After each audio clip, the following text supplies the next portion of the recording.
नमस्ते। भारत के नए कानूनी कोड में ना कई सारे बड़े बदलाव हुए हैं।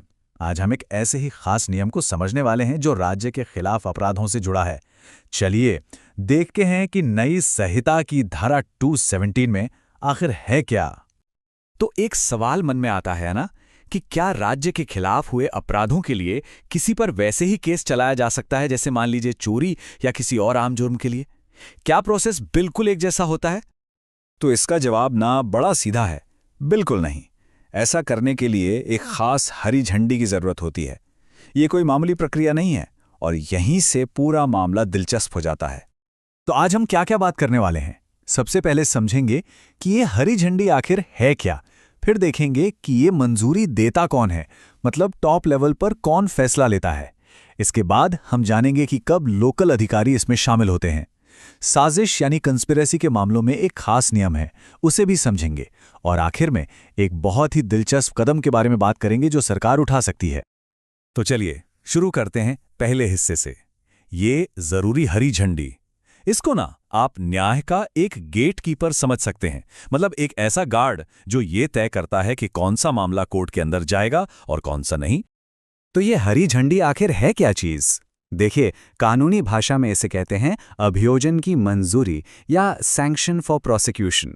इसका सीधा सा मतलब यह है कि कुछ बहुत ही सीरियस अपराधों में कोर्ट अपनी मर्जी से केस शुरू ही नहीं कर सकता, पहले उसे सरकार के किसी खास अधिकारी से परमिशन लेनी पड़ती है।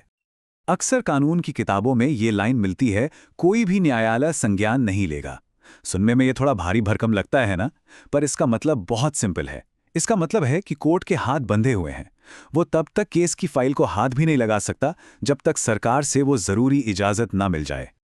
अच्छा, अब सवाल ये उठता है कि ये मंजूरी देता कौन है। तो देखिए, कुछ सबसे संगीन मामलों में ना ये फैसला बहुत ही ऊंचे लेवल पर लिया जाता है। मतलब सीधा केंद्र सरकार या राज्य सरकार ही तय करती है। तो ये हैं टियर 1 के अपराध। इनमें क्या क्या आता है? राज्य के खिलाफ जो अपराध होते हैं, भारतीय न्याय संहिता की कुछ बहुत स्पेसिफिक धाराएं, और हाँ, इन अपराधों को करने की कोई साजिश हो या किसी को उकसाया गया हो, ये सब।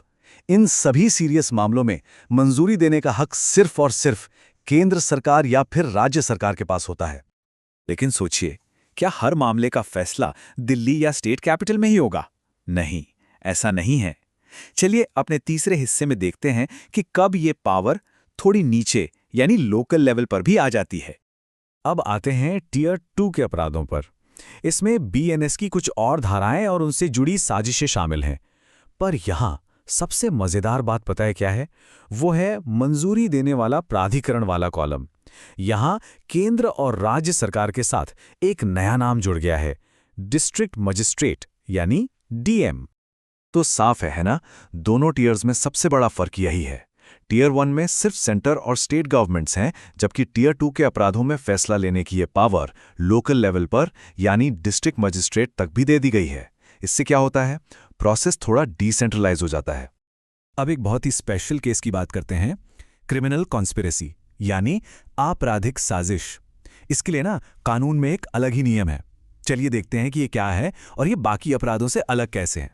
भारतीय न्याय संहिता की धारा 61(2) कहती है कि आपराधिक साजिश के लिए राज्य सरकार या डिस्ट्रिक्ट मजिस्ट्रेट की लिखित सहमति चाहिए। लेकिन यहां एक बहुत बड़ा लेकिन है।